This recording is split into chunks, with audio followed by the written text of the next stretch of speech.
रेखिक समीकरण पर। किस पर कर रहे हैं? रेखिक समीकरण। और रेखिक समीकरण से अभिप्राय है ऐसा समीकरण जिसमें चर की अधिकतम घात 1 हो। जो चर है उसमें अधिकतम घात कितनी होनी चाहिए? 1। जैसे x plus B is equal to या सी x plus B is equal to 0। इसमें एक चर है, ये कितना है? 1 है। चर का मतलब ये x की वैल्यू अज्ञात राशि है जिसको हम इस तरह से -c/a करके ज्ञात करते हैं। अगर दो चर रेखिक समीकरण हो, ऐसा समीकरण जिसमें दो अज्ञात राशियां x और y, दो अज्ञात राशि जो चर है उनकी अगर घात 1 हो तो यह कहलाता है दो चर रेखिक समीकरण। इसका व्यापक रूप दो समीकरण है, ये 1 और 2। ये दो, इसको कहते हैं निकाय। जब इन दोनों समीकरणों को हल करते हैं तो ये कहलाता है पूरा निकाय। इसके अंदर चर की वैल्यू ज्ञात की जाती है और उस चर की वैल्यू ज्ञात करने की कुछ विधियां हैं। प्रतिस्थापन विधि,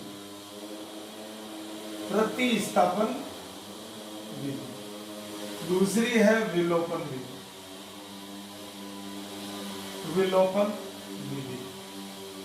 और तीसरी है वज्र गुणा विधि। इन तीन विधियों के द्वारा हम इसमें प्रतिस्थापन विधि, विलोपन विधि और वज्र गुणा विधि से हम चर का x y का मान ज्ञात कर सकते हैं। इससे पहले मैं चाहूंगा आपको इसके निकाय के बारे में जानकारी होनी चाहिए। निकाय की जांच। अब निकाय की जांच क्या होती है? बहुत सी बार बच्चे समझ ही नहीं पाते निकाय क्या होता है। ये दोनों जो दो रेखिक समीकरण हैं, दो चर रेखिक समीकरण, इनमें तुलनात्मक अध्ययन करते हैं तो कहलाता है दो चर रेखिक समीकरण में निकाय की जांच। निकाय का मतलब अगर जिस निकाय दोनों समीकरण है वो निकाय हो गया, और जिसमें हम x और y दोनों चर का मान ज्ञात कर सकते हैं दोनों चर का, तो वो कहलाएगा संगत निकाय, और जिसमें ज्ञात नहीं कर सकते वो कहलाएगा असंगत निकाय। निकाय की जांच। सबसे पहले हम संगत पर बात करें। संगत निकाय।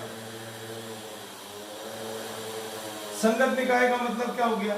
हम अगर तुलना करें और हमारे पास इस तरह की कंडीशन आ जाए, a1/a2 is not equal to b1/b2। हमने इन दोनों समीकरणों की अगर तुलना करें और पहली स्थिति आ जाए तो a1 और a2 का अनुपात और b1 और b2 का अनुपात असमान आवे, तो यह हो गया संगत निकाय।